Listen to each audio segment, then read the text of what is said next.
विधान परिषदेचं तिकीट मिळवण्यासाठी काँग्रेस नेत्यांचा केरळ व्हाया दिल्ली प्रवास वाढलेला आहे। विधान परिषदेच्या 11 जागांसाठी निवडणूक होतीये। महाविकास आघाडीमध्ये काँग्रेसला 1 जागा मिळणार आहे। मात्र त्यासाठी काँग्रेसचे महाराष्ट्र प्रभारी रमेश चेन्निथला यांच्या भेटीसाठी केरळवारी वाढलेली आहे। राजू सोनावणे आपले प्रतिनिधी सध्या आपल्या सोबत आहेत। राजू, एका जागेचा निर्णय घेण्यासाठी केरळवारी का केली जाते?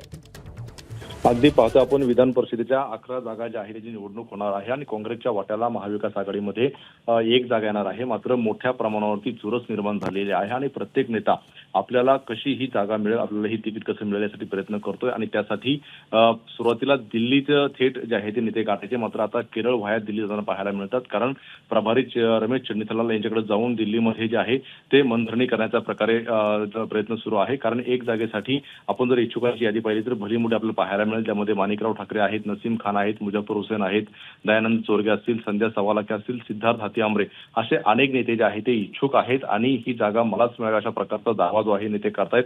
त्यामुळे कुठेतरी दिल्ली आणि केरळ अशा वाऱ्या ज्या आहेत नेत्यांच्या वाढलेल्या पाहायला मिळतात। आता आज 4 वाजता काँग्रेसच्या नेत्यांची दिल्लीमध्ये बैठक होणार आहे आणि या बैठकीमध्ये विधानसभेबरोबरच विधान परिषदेची 1 जागा की कोणाला द्यायची यावरती सुद्धा चर्चा होणार आहे। त्यामुळे एका जागेची आज जी आहे ती घोषणा होण्याची शक्यता आहे। एबीपी माझा, उघडा डोळे बघा नीट।